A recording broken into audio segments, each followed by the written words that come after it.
नमो तस् भगवतो अर्हतो सम्मा सम्बुद्धस्स। नमो तस् भगवतो अर्हतो सम्मा सम्बुद्धस्स। Wheel of Dhamma. नमो तस् Subscribe the channel भगवतो and press the bell अर्हतो icon. सम्मा सम्बुद्धस्स।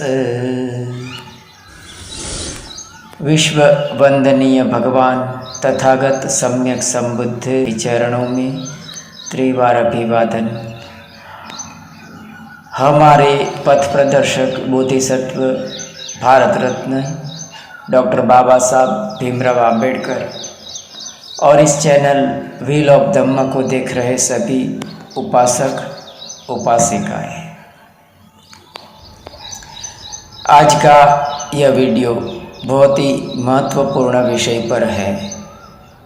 Buddha पूजा परित्त पाठ और परित्त पाठ में उपयोग में लिए जाते प्रतीकों का क्या महत्व है।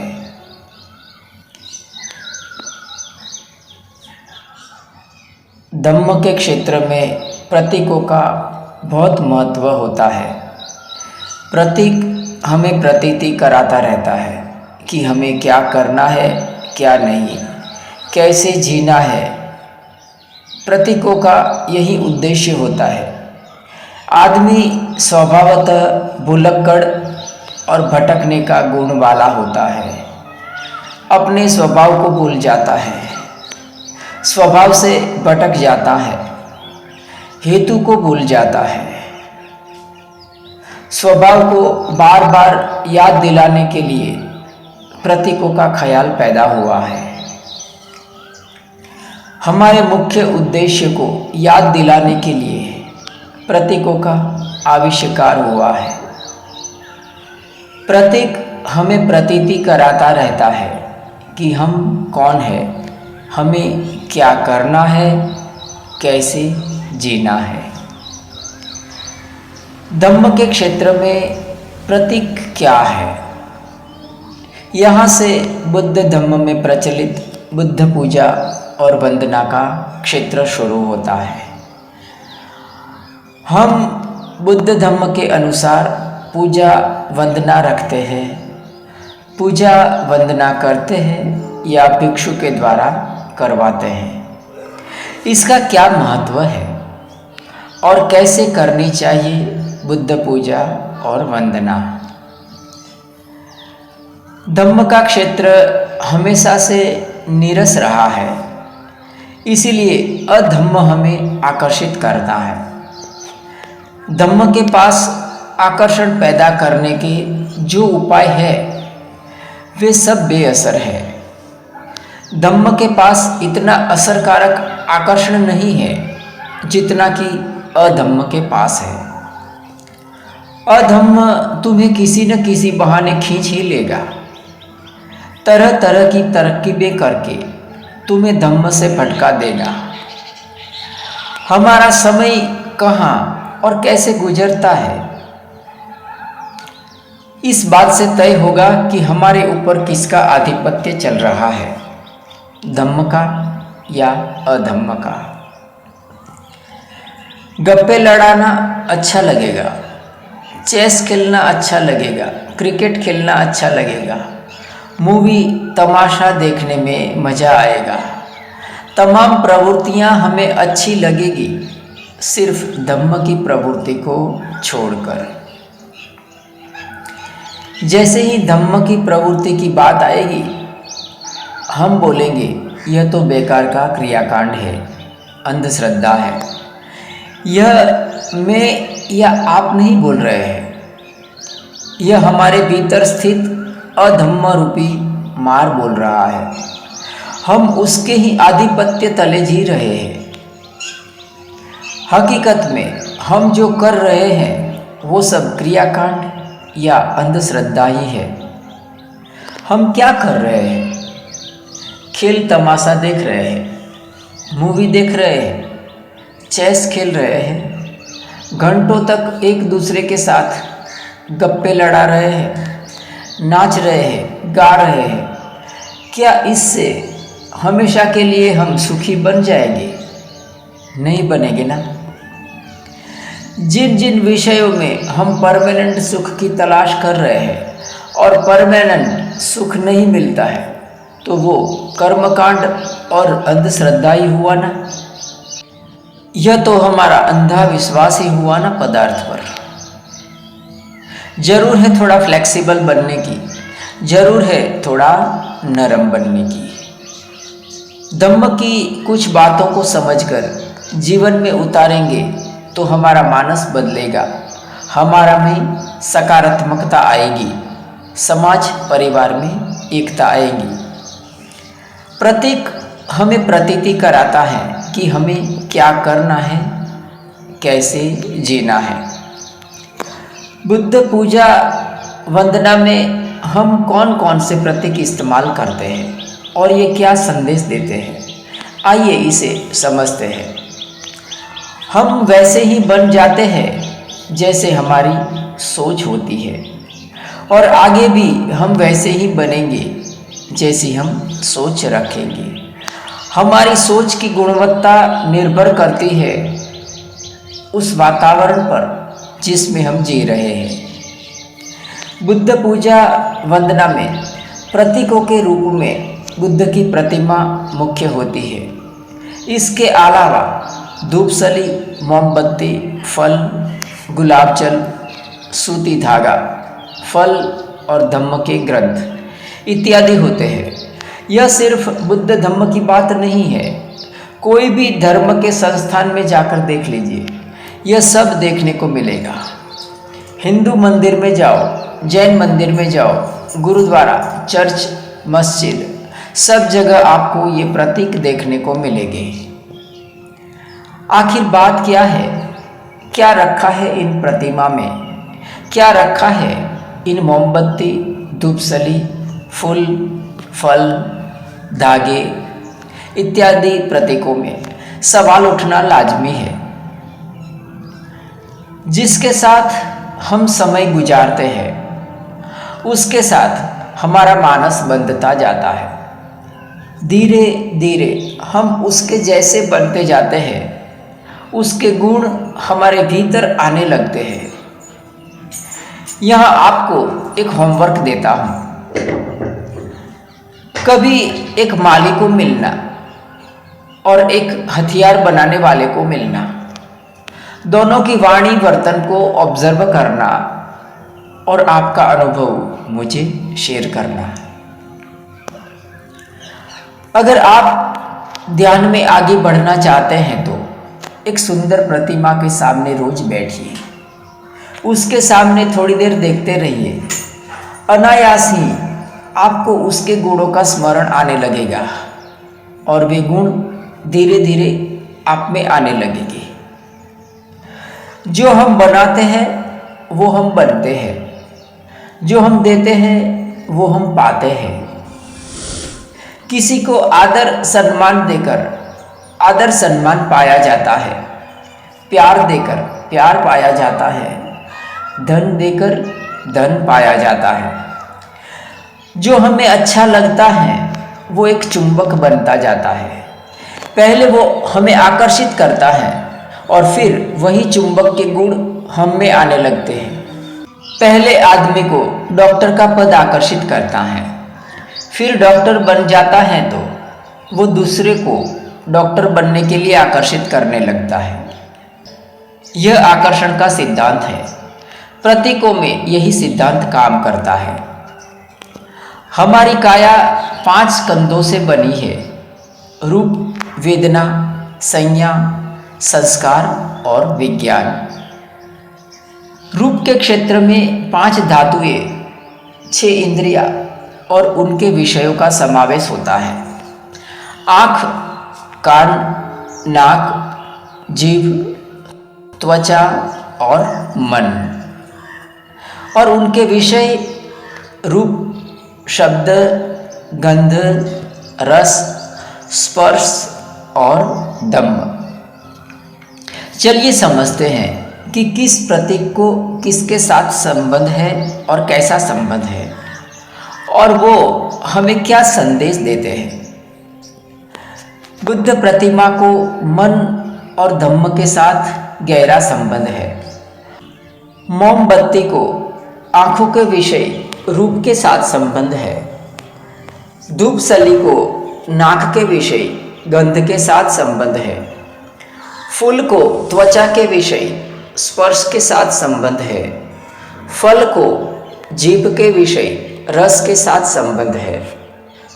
इदम बुद्ध बिंब सभ्य ही देव मनुष्य ही पूजितु इमस्मिन् विहारे पतिठापेमि इदम में पुय्यम बोधि ज्ञानम पटिलाभायम समन्ततु। यह बुद्ध प्रतिमा की बात है। बुद्ध प्रतिमा स्थिरता, सहनशीलता, समता, अधिष्ठान का संदेश देती है। जिस तरह से प्रतिमा सुख दुख, पसंद नापसंद से निर्लिप्त है, हर हालात में वो स्थिर है, उसी तरह हर हालात में हमें मन और मनोवृत्तियों से बुद्ध प्रतिमा की तरह स्थिर और निर्लिप्त रहना है। बुद्ध प्रतिमा हमें ध्यान में और जीवन के सकारात्मक क्षेत्र में अड़ग निर्णय पर खड़े रहने का संदेश देती है। जब जब हम जीवन में हार जाते हैं तो बुद्ध प्रतिमा फिर से खड़े होकर प्रयत्न करने की प्रेरणा देती है। जैसा मैंने पहले बताया, आप जो गुण मूर्ति में देखेंगे वे गुण आपके अंदर आने शुरू हो जाएंगे। भगवान बुद्ध की प्रतिमा के पीछे किए जाते खर्च को इन्वेस्टमेंट समझिए। भगवान बुद्ध की प्रतिमा पसंद करते वक्त कंजूसाई मत करिए। अच्छे से अच्छी प्रतिमा पसंद करिए। भगवान बुद्ध की प्रतिमा सुंदर होनी चाहिए। भगवान बुद्ध के गुणों को उजागर करने वाली होनी चाहिए। संगमरमर की प्रतिमा श्रेष्ठ रहेगी। सारनाथ की भूमि स्पर्श मुद्रा वाली प्रतिमा श्रेष्ठ पसंद हो सकती है। अर्ध खुली आंखें, चेहरे पर अप्रमाण शांति, प्रसन्नता, समाधिस्थ इत्यादि जैसे गुणों को उजागर करने वाली प्रतिमा श्रेष्ठ होती है। और उसके स्थापना के क्षेत्र को भी हम श्रेष्ठ पसंद करें। कम से कम 4 फीट की ऊंचाई पर स्थापना करनी चाहिए ताकि बुद्ध रूप का अनादर ना हो।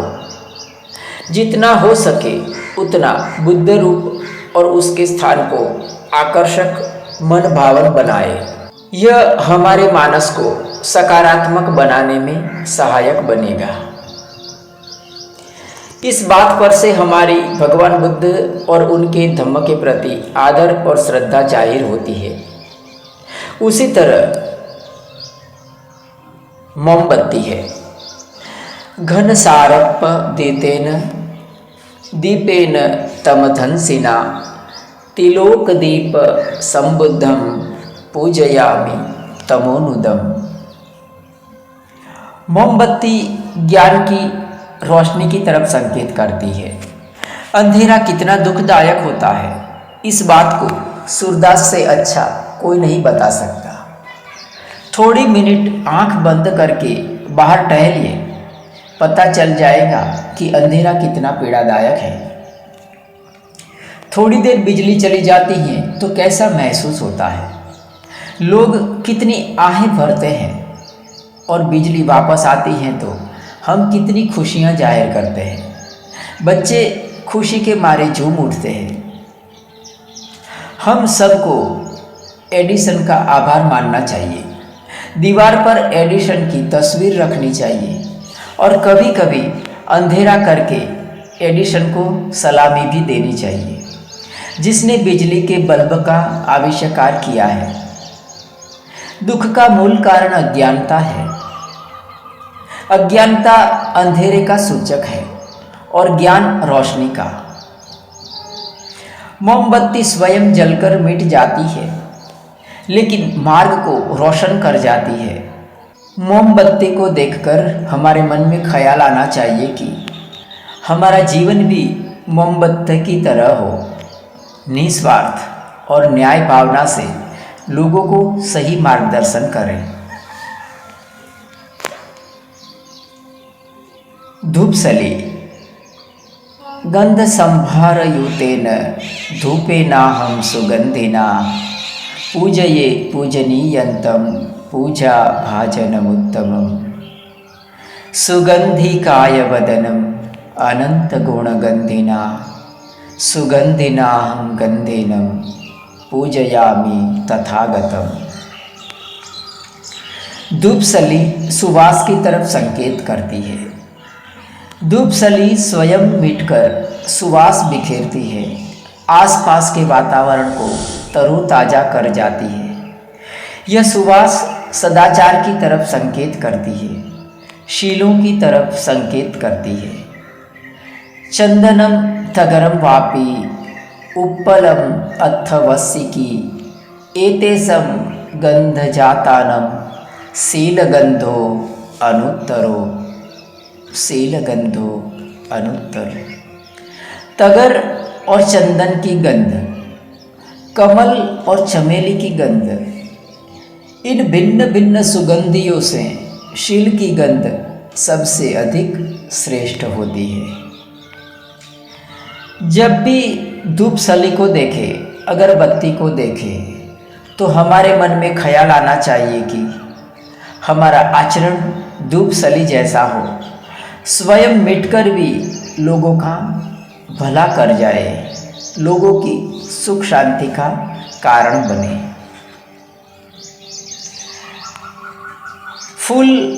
फूल का प्रतीक हमें क्या कहता है? पुष्पम मिलायते यथा ईधम में कायों तथा याति विनाश भावम। फूल कोमलता का प्रतीक है। धम्म का क्षेत्र हमेशा हृदय से होता है, दिमाग से नहीं। दिमाग में तर्क वितर्क संकल्प विकल्प का नंगा नाच चलता रहता है। आसपास नजर दौड़ाइए, जानकर हैरान हो जाएंगे। ज्ञानी ध्यानी तपस्वी के आसपास उनको चाहने वाले इकट्ठा होते जाते हैं। अरे वो ज्ञान ध्यान तप की बात कर रहा है और उसके प्रति लोग दिल से जुड़ जाते हैं, मरने मारने पर उतारू हो जाते हैं। कोई भी धर्म संप्रदाय को देख लीजिए, उसमें एकता संगठन अनुशासन दिखता है तो वो कोमलता के कारण होता है। कोमलता से ही श्रद्धा जन्म लेती है। झूठे तर्क वितर्क से लोगों में खींचतान पैदा होती है। बुद्ध धम्म के व्हाट्सएप ग्रुप में देखेंगे तो पता चलेगा, सब एक दूसरे की टांगे खींचते रहते हैं। क्यों ऐसा होता है? इसका कारण है कोमलता का अभाव। भगवान बुद्ध की मूर्ति को फूल चढ़ाते समय हमारे मन में फूलों की कोमलता का ख्याल करना। मन से और काया से हम कोमल बनकर बुद्ध विहार में प्रवेश करें। दिमाग में चलते कुतर्क अहंकार अकड़ को थोड़े समय के लिए त्याग कर बुद्ध विहार में प्रवेश करें। यह फूल हमें संदेश देता है। फल का प्रतीक स्वादेंद्रिय की तरफ संकेत करते हैं, मिठास की तरफ संकेत करते हैं। फल डाली से टूट जाता है, मुरझा जाता है, लेकिन लोगों को सुख शांति देकर जाता है। जब विहार में बुद्ध रूप को फल अर्पण करते हैं तो यह ख्याल हमारे मन में आना चाहिए कि हमारा वाणी वर्तन मिठास से भरा हो। सक्कु ऊझूच सूझूच सुवचो चस मुदु अनतिमानी। परित्राण का धागा एकता का प्रतीक है, संगठन का प्रतीक है। 3 धागे बुद्ध धम्म और संघ रतन के प्रतीक हैं। इन धागे से हम सब जुड़े हैं। इसीलिए यह धागा परित्राण के वक्त सबको पकड़ाया जाता है। और धागा भी कच्चा है, उसे टूटने के लिए बड़ी चोट की ज़रूरत नहीं है। हल्की सी चोट उसे तोड़ देगी। हल्का सा वाद विवाद एकता को खंडित कर देगा, एकता को बिगाड़ कर रख देगा। अंत में धागे को हाथ पर बांधा जाता है। धागा स्वयं कट जाता है, लेकिन हमको और हमारे मानस को एक दूसरे से बांध कर रखता है। घर में समय समय पर भिक्षु के द्वारा परित्त पाठ का आयोजन करना चाहिए। परित्त पाठ के समय पीपल के पत्तों का तोरण दरवाजे पर लगाना चाहिए। परित्त पाठ से घर में सकारात्मक ऊर्जा जन्म लेती है, घर में सुख शांति आती है।